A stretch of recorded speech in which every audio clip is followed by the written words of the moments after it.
कन्हैया के मनाई दियो हे ओधो बारी बयसा बीत गेल रे।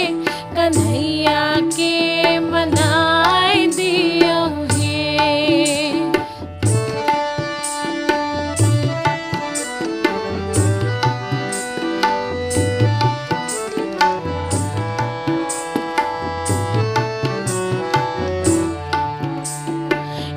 तबैस मोर भारी बरिस के दूसर पिया परदेस।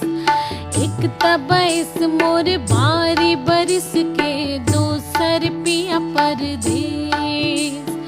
तेसर बूंद झमाझम बरसे, तेसर बूंद झमाझम बरसे। सावन अधिक कलेस रे। कन्हैया के मनाई